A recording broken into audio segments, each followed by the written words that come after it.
বিসমিল্লাহির রহমানির রহিম। প্রিয় শিক্ষার্থীবৃন্দু, আসসালামু আলাইকুম রহমাতুল্লাহ বারাকাতুহু। আশা করি আল্লাহর রহমতে তোমরা সকলে ভালো আছো। নিশ্চয়ই তোমরা অবগত আছো, দীর্ঘ প্রায় বছর যাবৎ করোনা ভাইরাসের প্রভাবে সারা বিশ্বে সব বাংলাদেশ শিক্ষা প্রতিষ্ঠান বন্ধ আছে। সেই ধারাবাহিকতায় শিক্ষা মন্ত্রণালয়ের নির্দেশনা দেওয়া ইউনিট আইডিয়াল কলেজের ব্যবস্থাপনায় অনলাইন শিক্ষা কার্যক্রম চালু করা হয়েছে। আমি অনলাইন শিক্ষা কার্যক্রম শুরু করছি। প্রিয় শিক্ষার্থীবৃন্দু, ইতিপূর্বে আমি তোমাদের মাঝে অনেকগুলো ক্লাস দিয়েছি। আমার ক্লাস অব্যাহত আছে। আজকে আমরা যে ক্লাসটি করবো তা আমরা ভিডিও চিত্রের মাধ্যমে সেটা দেখব।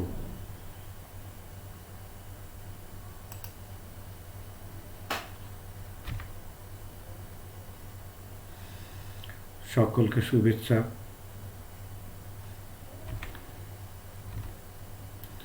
কুয়াশা ভিজা সকালে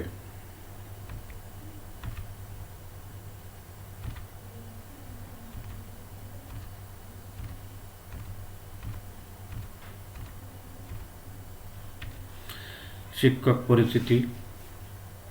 আমার ছবি দেওয়া আছে। কাজী আবু নাইম, প্রভাষক ব্যবস্থাপনা, ডিআরএম ইউনাইটেড আইডিয়াল কলেজ,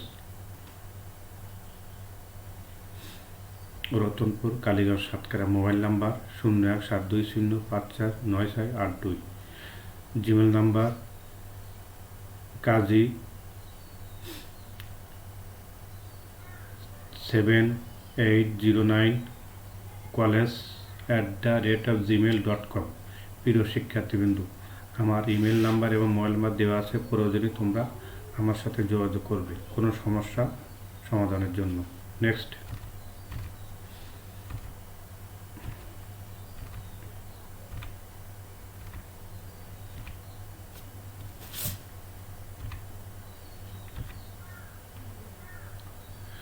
পাঠ পরিচিতি।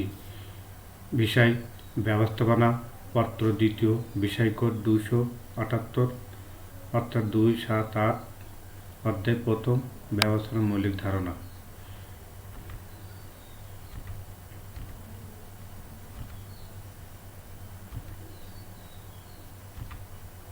আজকের পাঠ ব্যবস্থাপনার সর্বজনীনতা,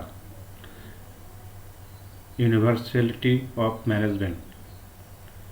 প্রিয় শিক্ষার্থী, আজকে আমাদের পাঠ্যক্রমে কি জানতে পারলাম? ব্যবস্থাপনা ও সর্বজনীনতা, ইউনিভার্সালিটি অফ ম্যানেজমেন্ট। নেক্সট,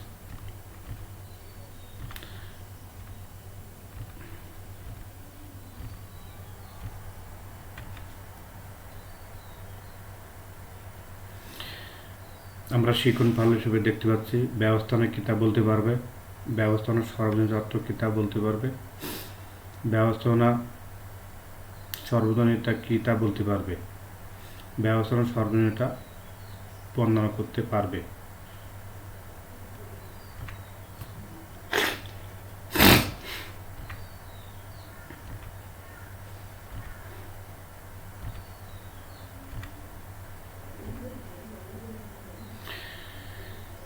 ব্যবস্থাপনা কি?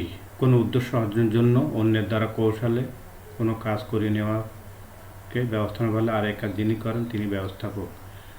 এলফি বলেন, management is the art of getting things done through the effort of other people. অর্থাৎ ব্যবস্থাপনা অন্যের দ্বারা কৌশলে কাজ করে নেওয়ার প্রচেষ্টা। প্রিয় শিক্ষার্থীবৃন্দ, আমি ব্যবস্থাপনা সম্পর্কে আরও সংজ্ঞা দিয়েছি। তারপরে এই বিষয় আলোচনার জন্য আমি তোমাদের কাছে পুনরাবৃত্তি করলাম। নেক্সট আমরা জানব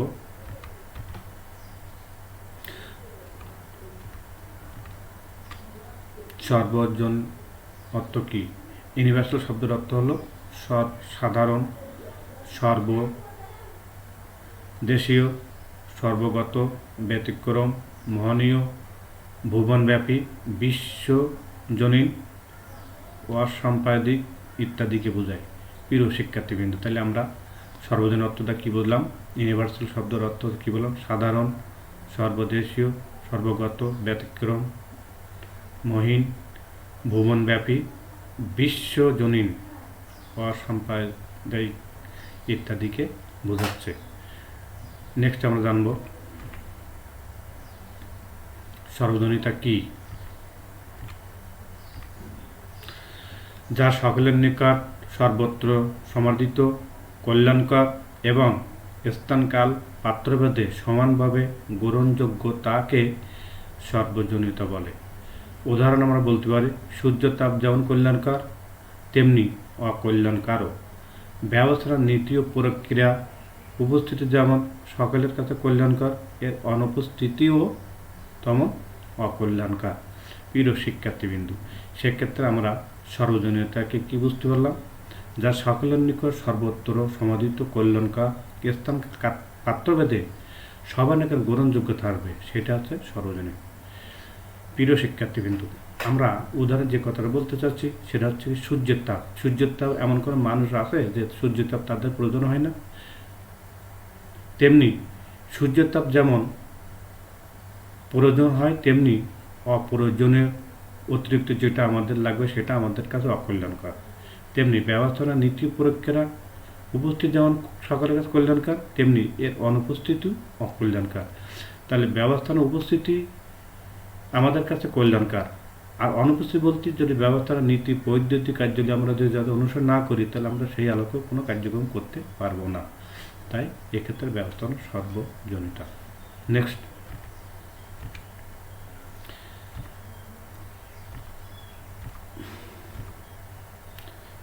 ম্যানেজমেন্ট ইজ ইউনিভার্সাল। প্রিয় শিক্ষার্থী, আমরা যে ছবিটা দেখতে পাচ্ছি ইনি গ্রিক দার্শনিক সক্রেটিস। ইনি প্রায় ২,৫০০ বছর পূর্বে ব্যবস্থাপনাকে ইউনিভার্সাল তুলে অর্থাৎ সর্বজনীন বলেছেন। তার মতে ব্যবস্থাপনা একটি সর্বজনীন বিষয়, কারণ সাবান কারখানার একজন ব্যবস্থাপক প্রতিরক্ষা সচিবের দায়িত্ব ও দক্ষতার সাথে পালন করেন।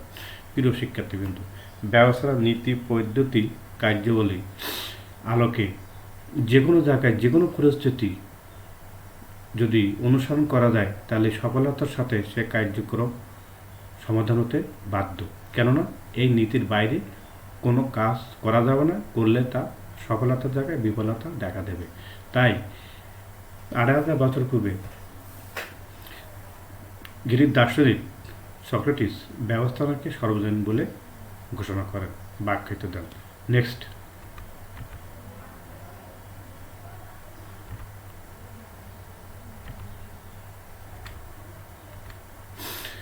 আমরা যে ছবিটি দেখতে পাচ্ছি ইনি হচ্ছে আধুনিক ব্যবস্থাপনার জনক হেনরি ফেওল। ইনি ব্যবস্থাপনা সম্পর্কে যে কথা বলেছেন, management is an universal and activity which is equal applicable in the type of organisation whether social, religious or business and industrial। প্রিয় শিক্ষার্থীবৃন্দ, এইখানে কি বলা হচ্ছে, ব্যবস্থাপনা হলো সর্বজনীন কাজ যা সামাজিক, ধর্মীয় বা ব্যবসা ও শিল্প সব ধরনের প্রতিষ্ঠানের সমানভাবে প্রয়োগযোগ্য। প্রিয় শিক্ষার্থীবৃন্দ, ব্যবস্থাপনার কাজ, নীতি, পদ্ধতি এমন কোনো জায়গা নেই যেখানে এর কার্যক্রম দেখা যায় না বা এর আওতায় কোনো কাজ হয় না। যদি একে যথাভাবে অনুসরণ না করায় তাহলে কাজের ক্ষেত্রে অবশ্যই বিফলতা দেখা দেবে, আর যদি যথাভাবে অনুসরণ করা যায় তাহলে সফলতা আনয়ন হবে। প্রিয় শিক্ষার্থীবৃন্দ, নেক্সট আমরা জানব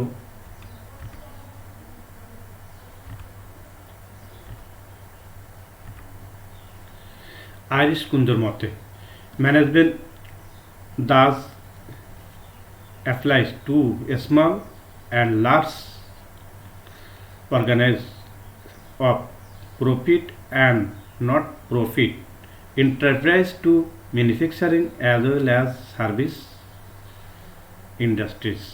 প্রিয় শিক্ষার্থীবৃন্দ, এখানে আইরিশ কুঞ্জ যে কথা বলতে চাচ্ছেন, ক্ষুদ্র অথবা বৃহৎ সংগঠন, মুনাফাভোগী বা অমুনাফাভোগী প্রতিষ্ঠান, উৎপাদন বা সেবা, শিল্প সর্বত্রই ব্যবস্থাপনা প্রয়োগযোগ্য। প্রিয় শিক্ষার্থীবৃন্দ, আমরা পরপর ৩ জন লেখকের উক্তি থেকে বুঝতে পারলাম ব্যবস্থাপনা কাজ, ব্যবস্থাপনার নীতি প্রক্রিয়া সব জায়গায় সমানভাবে প্রয়োগযোগ্য ও গ্রহণযোগ্য। নেক্সট আমরা জানব ব্যবস্থাপনা নীতি আদর্শ সমূহ, প্রিন্সিপাল অফ ম্যানেজমেন্ট। প্রিয় শিক্ষার্থীবৃন্দ, হেনরি বেল প্রদত্ত নীতিসমূহ যা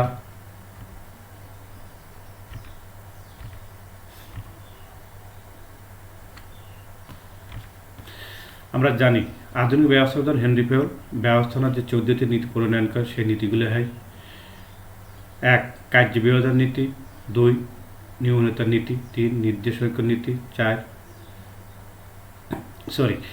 ব্যবস্থাপনা কার্যবিভাজন নীতির ভিতরে আমরা প্রথমে বলতে হচ্ছে কার্যবিভাজন নীতি, 2 কর্তৃত্ব দায়িত্ব সমতার নীতি, 3 নিয়মতার নীতি, 4 আদেশক নীতি, 5 নির্দেশক নীতি, 6 সাধারণ স্বার্থে ব্যক্তিস্বার্থ ত্যাগ, 7 ন্যায্য পারিশ্রমিক, 8 কেন্দ্রীকরণ বিকেন্দ্রীকরণ, 9 জোড়াময় শিকল, 10 শৃঙ্খলা, 11 সাম্যতা, 12 চাকরির স্থায়িত্ব বিধান, 13 উদ্যোগ গ্রহণ এবং 14 একতাই বল। প্রিয় শিক্ষার্থীবৃন্দু, আমরা এই নীতিগুলো আলোকে যদি কোনো কার্যক্রম করতে পারি বা করে থাকি, তাহলে অবশ্যই একটা প্রতিষ্ঠান সফলতার মুখ দেখবে। আর এই নীতির বাইরে যদি কোনো কার্যক্রম করা হয়, তার প্রতিষ্ঠান অবশ্যই বিফলতার মুখে পড়ে যাবে। প্রিয় শিক্ষার্থী, পরবর্তী আমরা জানব ব্যবস্থাপনার মৌলিক কার্যাবলী, ফান্ডামেন্টাল ফাংশন অফ ম্যানেজমেন্ট। আমরা জানি ব্যবস্থাপনার মৌলিক কাজ 7টি। তা হচ্ছে পরিকল্পনা, সংগঠন, কর্মী সংস্থান, নির্দেশনা, প্রেরণা, সমন্বয় সাধন, নিয়ন্ত্রণ। প্রিয় শিক্ষার্থীবৃন্দ, পরিকল্পনা দিয়ে কাজ শুরু হয় আর নিয়ন্ত্রণের মধ্যে দেবে কাজ দেখাশুনো করা হয়। যদি ভুল ত্রুটি থাকে পুনরায় সেই কাজ আবার পরিকল্পনার মাধ্যমে সংশোধন করে আবার পর্যায়ক্রমে 7টি কাজ অতিক্রম করে নিয়ন্ত্রণে এসে তা পর্যবেক্ষণ করে দেখা হয় সেই মাফিক কার্যক্রম হচ্ছে কিনা।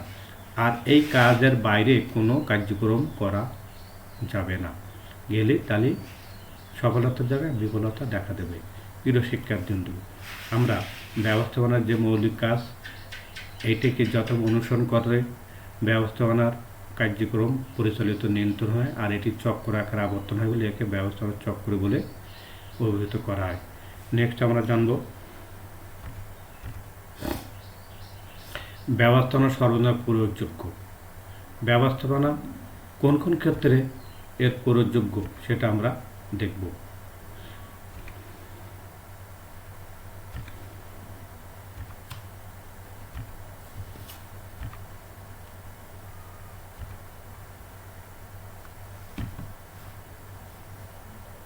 প্রিয় শিক্ষার্থীবৃন্দ, আমরা ব্যবস্থাপনা সর্বজনীত প্রয়োগযোগ্য যে যে ক্ষেত্রে ব্যবস্থাপনা সর্বজনীনতা বা ব্যবস্থাপনার উপস্থিতি দেখা যায় সেগুলো হচ্ছে পরিবারের ক্ষেত্রে,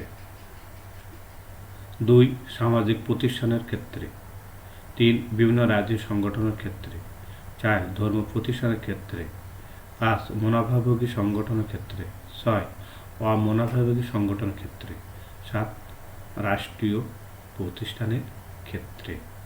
প্রিয় শিক্ষার্থীবৃন্দ, তাহলে আমরা ব্যবস্থাপনা যে সর্বজনীন এর ক্ষেত্রে যে যে ক্ষেত্রে ব্যবস্থাপনা কার্যক্রম পরিচালিত নিয়ন্ত্রিত হচ্ছে সেগুলো আমরা পর্যায়ক্রমে জানতে পারলাম।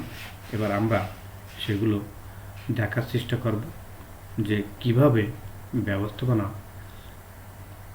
সর্বজনীনভাবে প্রয়োগযোগ্য হচ্ছে।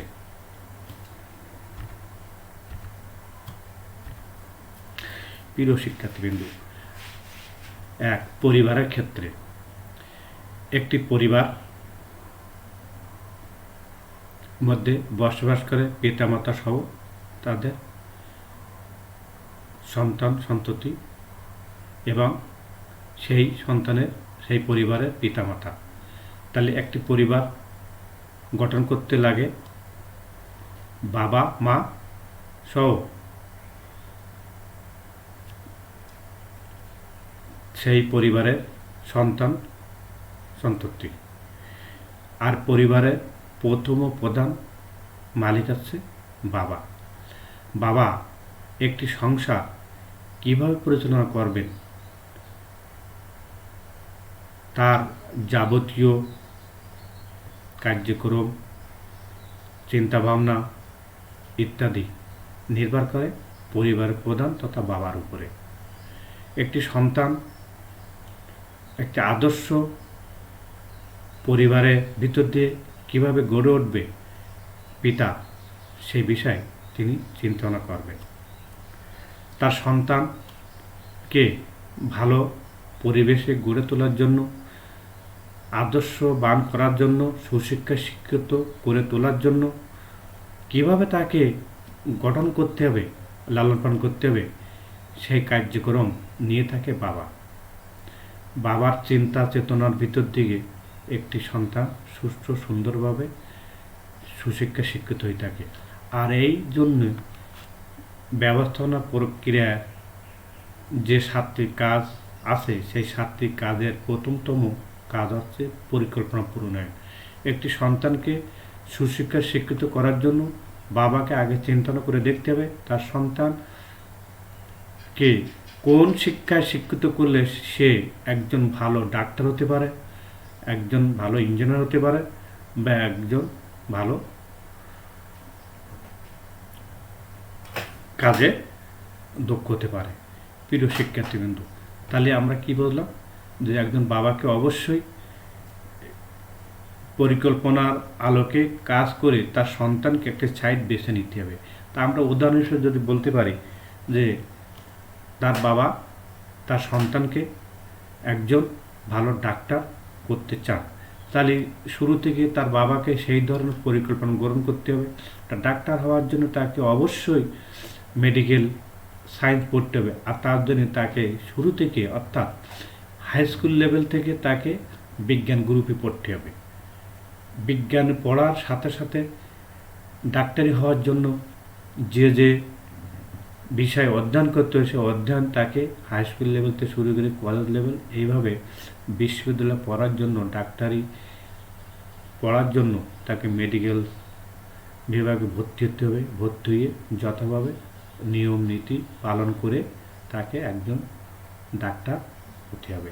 আর এর পিছনে ওই বাবাকে তাকে সার্বিকভাবে পরিকল্পনা আলোকে এগিয়ে যেতে হবে।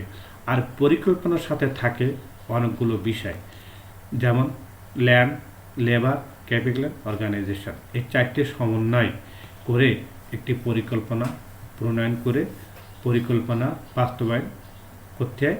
আর এর ভিতর দিয়ে সেক্ষেত্রে সেই কাজটা করতে হয় বাবাকে। তাই আমি বলতে চাই, পরিকল্পনা ভিতর দিয়ে কার্যক্রম শুরু হবে, আবার নিয়ন্ত্রণের ভিতর দিয়ে কার্যক্রম শেষ করবে। আর এই কাজ একবার আমাদের তৃণমূল পর্যায়ে, প্রাথমিক পর্যায়ে পরিবার থেকে শুরু হয়। তাই আমরা ব্যবস্থাপনা সর্বজনের ক্ষেত্রে পরিবার থেকে ব্যবস্থাপনার কার্যক্রম পরিলক্ষিত হয়, দেখা যায়। তাই আমরা বলতে পারি ব্যবস্থাপনা সর্বজনের ক্ষেত্রে পরিবার থেকেই শুরু হয়েছে। প্রিয় শিক্ষার্থী, আশা করি আমরা বিষয়টা বুঝতে পেরেছি। নেক্সট আমরা জানব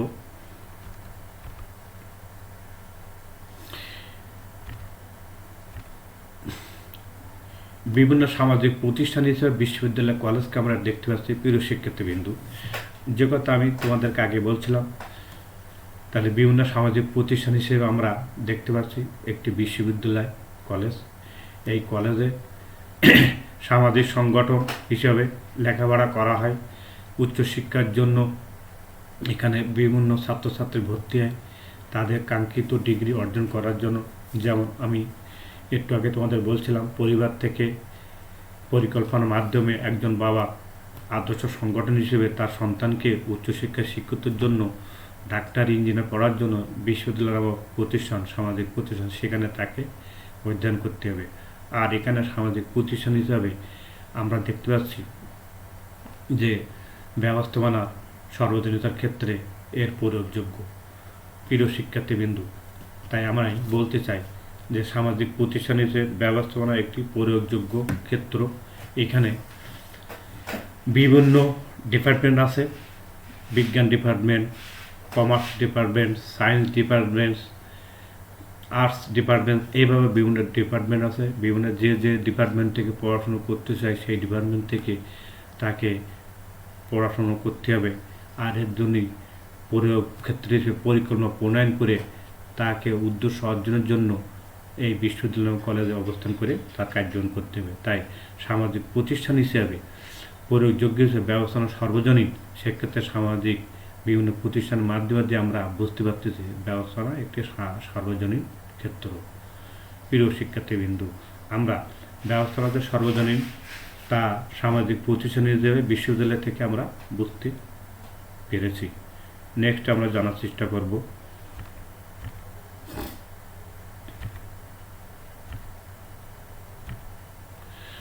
বিভিন্ন রাজনীতির সংগঠন হিসেবে আমরা উদাহরণ হিসেবে বলতে আছে বাংলাদেশ আওয়ামী লীগ একটি রাজনীতি সংগঠন। প্রিয় শিক্ষার্থীবৃন্দু, একটি দেশের সরকারের অধীনে দেশ পরিচালনা হয়, আর দেশ পরিচালনা করার জন্য বিভিন্ন রাজনৈতিক সংগঠন থাকে, আর বিভিন্ন রাজনৈতিক সংগঠন থেকে গণতান্ত্রিক প্রক্রিয়ায় ভোটের মাধ্যমে একটি দল সরকার গঠন করে। আর সেই দল হিসেবে আমরা বিভিন্ন দলকে দেখতে পাই। এখানে আমরা উদাহরণ হিসেবে বাংলাদেশে বিভিন্ন দল আছে, সেই দল থেকে একটি দল ভোটের মাধ্যমে নির্বাচিত হয়ে সরকার তথা দেশ পরিচালনা করবে। তাই বর্তমান আওয়ামী লীগ একটি রাজনৈতিক সংগঠন হিসেবে বাংলাদেশের গণতন্ত্র প্রজাতন্ত্র সরকার হিসেবে দায়িত্ব পালন করতেছে। তাই আমরা দেখতে পাচ্ছি যে রাজনৈতিক সংগঠন হিসেবে বাংলাদেশ আওয়ামী লীগ একটি রাজনৈতিক সংগঠন, যার কার্যক্রম ওই সর্বজনীনভাবে আমরা বুঝতে পারি। এমন কোনো ক্ষেত্র নেই বাংলাদেশ আওয়ামী লীগ একটি রাজনৈতিক সংগঠন হিসেবে তাদের নেতা কর্মী দলীয় কার্যক্রম ক্ষেত্রে ব্যবস্থাপনার নীতি আদর্শ অনুসরণ করে যথাযথ কার্য পরিচালনা নিয়ন্ত্রণ করে থাকে। প্রিয় শিক্ষার্থীবৃন্দু, আগামী দিনের দলে কে নেতৃত্ব দেবে, কে সভাপতি হবে, কে সেক্রেটারি হবে, কে বিভিন্ন পদে দায়িত্ব পালন করবে, তা ওই পরিকল্পনার মাধ্যমে সংগঠনের কার্যক্রম রূপরেখা প্রণয়ন করে থাকে। আর এটি সেই ব্যবস্থাপনা নীতি প্রক্রিয়া আদর্শের ভিতর দিয়ে পরিচালিত হয়ে থাকে। আর ব্যবস্থাপনা যে সর্বজনীন, তার কার্যক্রম সর্বত্রে প্রয়োগযোগ্য এবং গ্রহণযোগ্য, তা আমরা রাজনীতি সংগঠনের মাধ্যমে আমরা বুঝতে পেরেছি। তাই বাংলাদেশ আওয়ামী লীগ একটি রাজনৈতিক সংগঠন হিসেবে ব্যবস্থাপনা নীতি আদর্শ এর কার্যক্রম পরিচালিত নিয়ন্ত্রণের ভিতর দিয়ে একটি দক্ষ সংগঠন হিসেবে বিবেচিত। তাই সক্রেটিসের কথা আমরা মনে পড়ে যায় যে ব্যবস্থাপনা একটি সর্বজনীন, ব্যবস্থাপনা ইউনিভার্সাল টুল। প্রিয় শিক্ষার্থীবৃন্দু, নেক্সট আমরা দেখব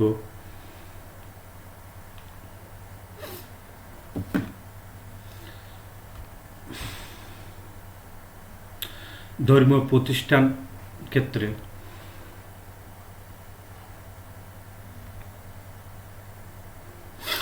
ধর্মীয় প্রতিষ্ঠান, এখানে বিভিন্ন ধর্মীয় প্রতিষ্ঠানের ক্ষেত্রে আমি এখানে মসজিদকে আমরা হিসেবে দেখতে পাচ্ছি। দেশ জাতি যেভাবে বাস করুক না কেন, কেউ না কেউ একটি না একটি ধর্মের অধীনে ধর্ম পালন করে থাকে। হিন্দুরা হিন্দু ধর্ম পালন করে, মুসলমানরা মুসলিম ধর্ম পালন করে, খ্রিস্টান ধর্ম পালন করে, বৌদ্ধরা বৌদ্ধ ধর্ম পালন করে। এভাবে স্ব ধর্মের ক্ষেত্রে নীতি আদর্শ বাস্তবায়ন করার ক্ষেত্রে ব্যবস্থাপনার ওই যে নীতি কার্যাবলী যথাভাবে পরিলক্ষিত হয়। ব্যবস্থাপনা নীতি কার্যাবলীর বাইরে কোনো কার্যক্রম পরিচালিত হতে পারে না। আর যদি হয় তাহলে সেটা কার্যক্রম সফলতার সাথে বিফলতা দেখা দেয়। প্রিয় শিক্ষার্থীবৃন্দু, আমরা বলতে চাই একজন আদর্শ দক্ষ সংগঠন হিসেবে ধর্মীয় প্রতিষ্ঠান পরিচালনা করার ক্ষেত্রে ওই ব্যবস্থাপনা নীতি আদর্শ কার্যাবলী যত অনুসরণ করতে হয়। আমরা যদি কোনো ধর্মীয় প্রতিষ্ঠান করতে চাই, যেমন এই মসজিদটা নির্মাণ করার ক্ষেত্রে বা করার কাজে আমাদের প্রথমে আমাদের বাজেট করতে হবে, পরিকল্পনা প্রণয়ন করতে হবে, পরিকল্পনা প্রণয়ন করে বাজেট আনতে হবে, বাজেটের মাধ্যমে জায়গা নির্বাচন করতে হবে, জায়গা নির্বাচন পরে এর প্রয়োজনীয় খরচ কোথার থেকে আসবে, কে দেবে, কারা দেবে ইত্যাদি যাবতীয় কার্যক্রমটা আমাদের পরিকল্পনার মাধ্যমে করে ওই সেই সংগঠন, ওই সেই কর্মী সংস্থান কাজ করার জন্য নির্দেশনা, কাজ হচ্ছে না তার জন্য প্রেরণা, একের পর এক অন্যের সাথে যোগাযোগ করে সমন্বয় সাধন, সর্বশেষ আমাদের পরিকল্পনার মাধ্যমে দেখতে হবে আমাদের যে কাজটা আমরা হাতে নিয়েছি সেই কাজটা যথাভাবে হচ্ছে কি না। প্রিয় শিক্ষার্থীবৃন্দু, তাই আমরা ধর্মীয় প্রতিষ্ঠানের ক্ষেত্রে আমরা ব্যবস্থাপনার নীতি আদর্শ যথাভাবে দেখতে পাই এবং এর আলোকে যাবতীয় কার্যক্রম পরিচালিত নিয়ন্ত্রণ হয়ে থাকে। তাই আমরা বলতে পারি যে ব্যবস্থাপনা একটি সর্বজনীন, কেননা ধর্মীয় প্রতিষ্ঠানে এর ব্যবহার ও প্রয়োগ যথাভাবে পরিলক্ষিত হচ্ছে। এই নীতি আদর্শের বাইরে যদি কোনো কার্যক্রম করা যায় তাহলে সফলতার জায়গায় বিফলতা দেখা দেবে। প্রিয় শিক্ষার্থীবৃন্দু, আমরা ধর্মীয় প্রতিষ্ঠান ক্ষেত্রে ব্যবস্থাপনা নীতি আদর্শ কার্যবলী সর্বজন গ্রহণযোগ্য ও প্রয়োগযোগ্য হিসেবে ব্যবস্থা নিতে সর্বজনীন। নেক্সট আমরা জানার চেষ্টা করব মুনাফাভোগী সংগঠন। প্রিয় শিক্ষার্থীবৃন্দু, মুনাফাভোগী সংগঠন হিসেবে আমরা একটি ব্যাংকে দেখতে পাচ্ছি, সোনালী ব্যাংক। প্রিয় শিক্ষার্থীবৃন্দু, ব্যাংক কি আমরা জানি? ব্যাংক হলো এমন একটি প্রতিষ্ঠান স্বল্প সুদের জনগণের নিকটে আমানত সংগ্রহ করে অধিক সুদে অন্যের কাছে ঋণ দান সহ বিল বাট্টাকরণ এক স্থান থেকে অন্য হস্তান্তর করার যাবতীয় কার্যবলীকে বলে ব্যাংক। প্রিয় শিক্ষার্থীবৃন্দ, এই ব্যাংক একটি ব্যবসায়ী মুনাফাভোগী সংগঠন। ব্যবসা করে ব্যাংক মুনাফা অর্জন করে ব্যবসায়ী উদ্দেশ্যে কাজ করে থাকে। প্রিয় শিক্ষার্থীবৃন্দু, আমরা ব্যাংকের যাবতীয় কার্যক্রম বা নীতি আদর্শ ব্যবস্থাপনা 7টি কাজ আর ব্যবস্থাপনার 14টি নীতির আলোকে হয়ে থাকে। এই নীতি ও কার্যালয়ের বাইরে ব্যাংক কোনোভাবে কার্যক্রম করতে পারে না, আর যদি করে থাকে বা করা হয় তাহলে ব্যাংকের লাভের জায়গায় লোকসানের হারটা বেশি হয়ে থাকে। প্রিয় শিক্ষার্থীবৃন্দু, সেই একটি ব্যাংক একটু অর্থ বছরে কী পরিমাণ অর্থ জামানত থাকবে, কী পরিমাণ অর্থ ঋণদান করবে তা পরিকল্পনার মাধ্যমে প্রণয়ন করে তাদের যাবতীয় কার্যক্রম পরিচালনা নিয়ন্ত্রণ করে থাকে।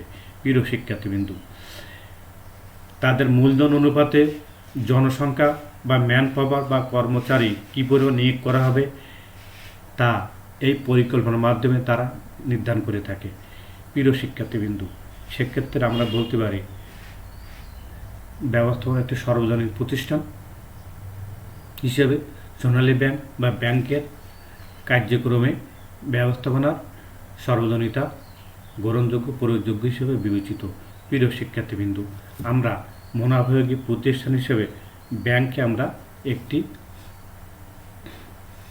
মুনাফাভোগী প্রতিষ্ঠানের যে ব্যবস্থাপনা কার্যক্রম নীতি আদর্শ গ্রহণ করে তাই ব্যাংকের কার্য পরিচালনা নিয়ন্ত্রণ করে থাকে। তাই এক্ষেত্রে আমরা বলতে পারি ব্যবস্থাপনা একটি সর্বজনীন গ্রহণযোগ্যতা হিসেবে ব্যাংকের যাবতীয় কার্যক্রম পরিচালনা নিয়ন্ত্রণ হয়ে থাকে। আর এটি একটি মুনাফাভোগী প্রতিষ্ঠান হিসেবে এর যথাভাবে নিয়ন্ত্রণ মধ্যে দিয়ে শেষ হবে আর পরিকল্পনার মাধ্যমে শুরু হয়ে এর যে ত্রুটি বিচ্যুতি দেখা দেবে পুনরায় আবার পরিকল্পনার মাধ্যমে সংশোধন শুরু হবে আর নিয়ন্ত্রণের মাধ্যমে ত্রুটি বিচ্যুতি দেখে আবার পরিকল্পনার মাধ্যমে সংশোধন করে এভাবে চলতে থাকে। যতদিন প্রতিষ্ঠান থাকবে ততদিন উদ্দেশ্য সাধিত না হওয়া পর্যন্ত। তাই আমরা বলতে পারি যে ব্যবস্থাপনা একটি সর্বজনীন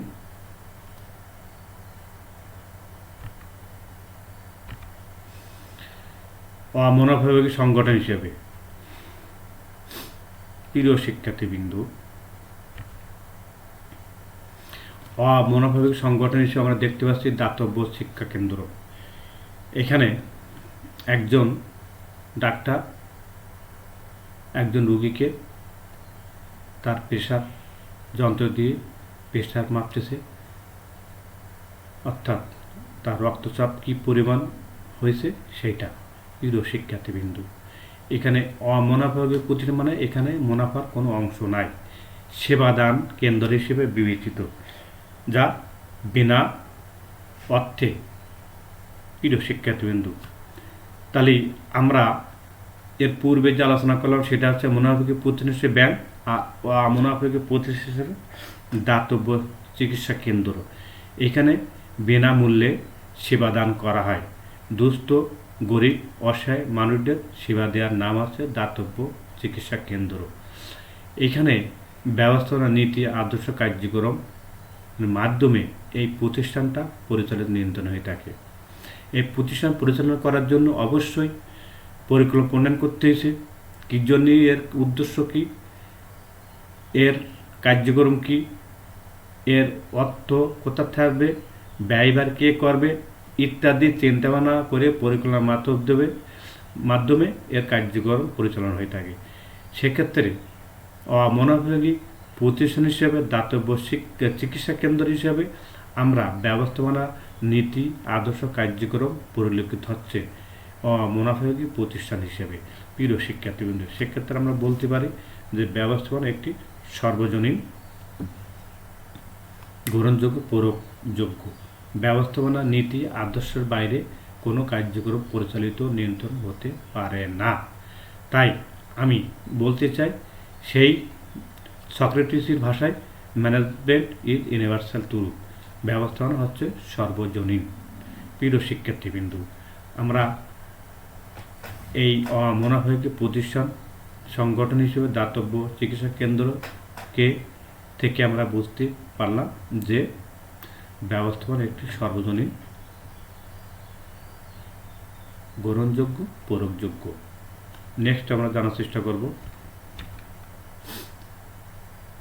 রাজনৈতিক প্রতিষ্ঠান ক্ষেত্রে। প্রিয় শিক্ষার্থীবৃন্দু, রাষ্ট্রীয় প্রতিষ্ঠান ক্ষেত্রে জাতীয় সংসদ। প্রিয় শিক্ষার্থীবৃন্দু, আমি তোমাদের সাথে বলছিলাম প্রথমে পরিবারের ক্ষেত্রে। তাহলে আমরা মানুষ সভ্যতা যেখান থেকে শিখেছে সেখান থেকে পরিবার মাধ্যমে বসবাস করতে শিখেছে। আর একটি পরিবার, দুটি পরিবার, এইভাবে সৃষ্টি হয়েছে গ্রাম, আর গ্রাম থেকে শহর, শহর থেকে এইভাবে সারা দেশ, অর্থাৎ স্বাধীন সার্বভৌমত্ব দেশ বাংলাদেশ। আর স্বাধীন সার্বভৌমত্ব দেশকে সুষ্ঠু সুন্দরভাবে পরিচালনা করার ক্ষেত্রে একটা রাষ্ট্রীয় প্রতিষ্ঠানের দরকার। আর সেক্ষেত্রে আমাদের দেশের নাম আছে বাংলাদেশ। আর দেশ পরিচালনার ক্ষেত্রে যে প্রতিষ্ঠান রাষ্ট্রীয় প্রতিষ্ঠান হিসেবে সেটা আমাদের আছে জাতীয় সংসদ ভবন। অর্থাৎ দেশের আইনসভা মাধ্যমে সরকার যে স্থান থেকে, যে ঘর থেকে দেশ পরিচালনা করবেন সেই ঘরের নাম হচ্ছে জাতীয় সংসদ ভবন। প্রিয় শিক্ষাবন্ধু, সেক্ষেত্রেও এখানেও ব্যবস্থাপনা নীতি আদর্শ কার্যক্রম মাধ্যমে দেশ পরিচালনা নিয়ন্ত্রণ হয়ে থাকে। একটি দেশের প্রধান হচ্ছে সংসদীয় গণতন্ত্র, প্রধান হচ্ছে প্রধানমন্ত্রী, আর রাষ্ট্রীয় প্রেসিডেন্ট শাসিত সরকারের প্রধান হচ্ছে রাষ্ট্রপতি। আমাদের সংসদীয় গণতন্ত্রের ক্ষেত্রে এখানে প্রধানমন্ত্রী সর্বময় ক্ষমতার অধিকারী। তিনি জনগণের প্রত্যক্ষ ভোটে নির্বাচিত হয়ে মন্ত্রীদের সমর্থনে সংসদীয় গণতন্ত্র প্রধান। প্রিয় শিক্ষার্থীবৃন্দ, প্রধানমন্ত্রী দেশ পরিচালনার সর্বময় ক্ষমতা অধিকারী। সকল মন্ত্রীদের বা সংসদ সদস্যদের সমর্থনে রাষ্ট্রপতি নির্বাচন হয়ে থাকে। যদিও রাষ্ট্রপতি রাষ্ট্রের প্রধান, কিন্তু সংসদীয় গণতন্ত্রে প্রধানমন্ত্রী প্রধান। প্রিয় শিক্ষার্থীবৃন্দ, সেক্ষেত্রে রাষ্ট্র পরিচালনার ক্ষেত্রে কয়টি মন্ত্রণালয় হবে এবং মন্ত্রণালয়ের নাম কী হবে তা পরিকল্পনার মাধ্যমে নির্ধারণ করা হয়, ডিসাইড করা হয়। প্রধানমন্ত্রী নিজের দায়িত্বে মন্ত্রীদের ভাগ করবেন, মন্ত্রণালয় দায়িত্ব দেবেন।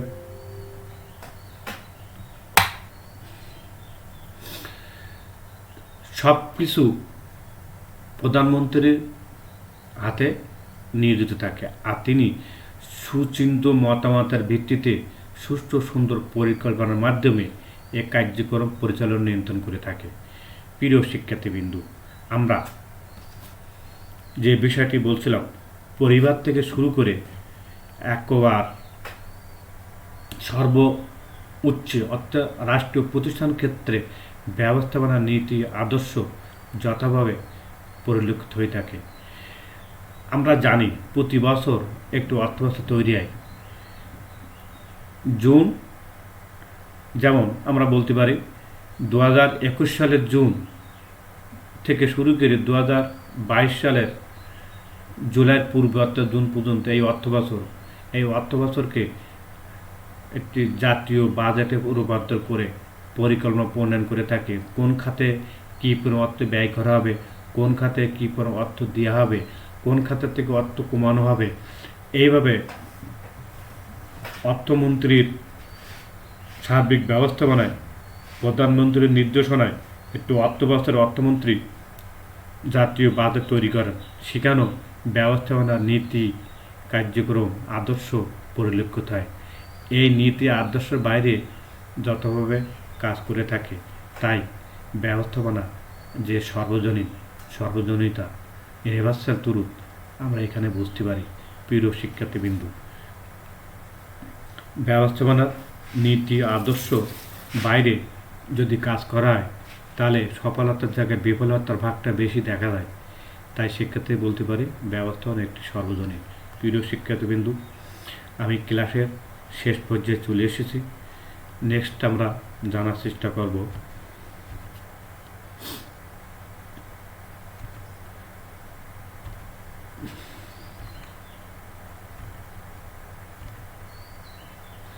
মূল্যায়ন। প্রিয় শিক্ষার্থী, ব্যবস্থাপনার সর্বজনীন বলতে কী বুঝি? আমরা ইতিপূর্বে ব্যবস্থাপনার সর্বজনীনকে আলোচনা করেছি। তারপরে তোমরা বিষয়টা জানো, উত্তর করতে পারবে আমি আশা করি। তারপর আমি তোমাদের সহযোগিতা করছি। সর্বজনীনতা মানে সর্বক্ষেত্রে ব্যবহারযোগ্য, প্রয়োগযোগ্য, যা ক্ষেত্র সব জায়গাতে দেখা যায়, যার আওতায় সব জায়গাতে কাজ করে সফলতার সাথে উদ্দেশ্য অর্জিত হয়, সেইটা হচ্ছে ব্যবস্থাপনা সর্বজনীনতা। আর এক্ষেত্রে আমি উদাহরণ বলছিলাম যে সূর্য যেমন সকলের কাছে গ্রহণযোগ্যতা, তেমনি সূর্যের তাপ অতিরিক্তটা অকল্যাণকর। তাই আমি বলতে পারি অতি খরা মাধ্যমে ক্ষতি সাধন করে, আবার অতি অন্ধকারের মাধ্যমে ক্ষতি সাধন করে। তাই সূর্যের তাপ যেমন সবার কাছে গ্রহণযোগ্যতা, তেমনি সূর্যের তাপ সবার কাছেও অগ্রহণযোগ্যতা। তেমনিভাবে ব্যবস্থাপনা নীতি আদর্শ সবার কাছে গ্রহণযোগ্যতা, কিন্তু ব্যবস্থা নীতি আদর্শ যদি সবার কাছে না থাকে, তাহলে অকল্যাণকর বিষয়টা বেশি হয়ে থাকে। প্রিয় শিক্ষার্থীবৃন্দু, আশা করি ব্যবস্থাপনা সর্বজনীন সম্পর্কে বুঝতে পারলাম। নেক্সট প্রশ্নটা হচ্ছে পরিবারে ব্যবস্থাপনার সর্বজনীনতা গুরুত্ব বর্ণনা করো। প্রিয় শিক্ষার্থীবৃন্দু, একটি পরিবার পারে একটি আদর্শ সন্তান মানুষ করতে। পরিবারের ভিতর দিয়ে সন্তান তৈরি হয়। এমনিভাবে আমাদের সকল পরিবার কাছে সমানভাবে ব্যবস্থাপনা নীতি আদর্শ পরিলক্ষিত হয়। পরিবারের কাছে ব্যবস্থাপনা নীতি আদর্শের বাইরে যদি কাজ করা হয়, তাহলে সেই পরিবারে আদর্শ সন্তান মানুষরূপে তৈরি হতে পারে না। তাই সকল পরিবারের কাছে ব্যবস্থাপনা কার্যক্রম নীতি আদর্শ সমানভাবে গ্রহণযোগ্য, প্রয়োগযোগ্য। তাই পরিবার থেকে শুরু করে একবার রাষ্ট্রীয় পর্যায়ে ব্যবস্থাপনা নীতি আদর্শ গুরুত্ব সমানভাবে প্রয়োগযোগ্য, গ্রহণযোগ্য। প্রিয় শিক্ষার্থীবৃন্দু, আশা করি আমরা বিষয়টি বুঝতে পেরেছি।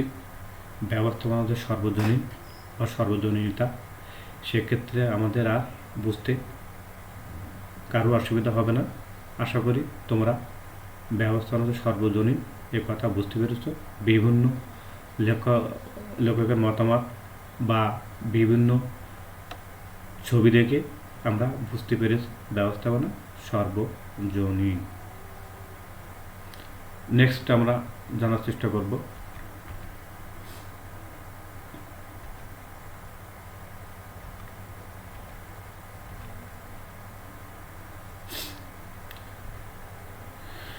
বাড়ির কাজ, হোমওয়ার্ক।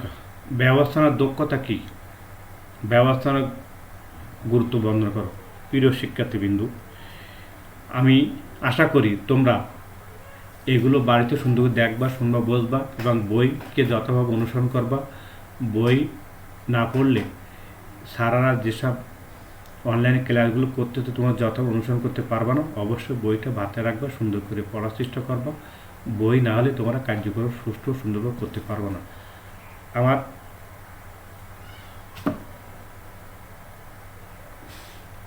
আশা করি তোমরা বাড়িতে সুন্দর করে পড়ার চেষ্টা করবা। নেক্সট, আজকে ক্লাস এখানে শেষ করতেছি। তোমরা একান্ত প্রয়োজন ছাড়া বাইরে বানা, যদি বাইরেতে মাস্ক নিয়ে বাইরে হবা, এই বলে আমি তোমাদের কাছে আমার ক্লাস আজকে শেষ করছি। আজকে পাঠদান শেষ করছি। আল্লাহ হাফেজ।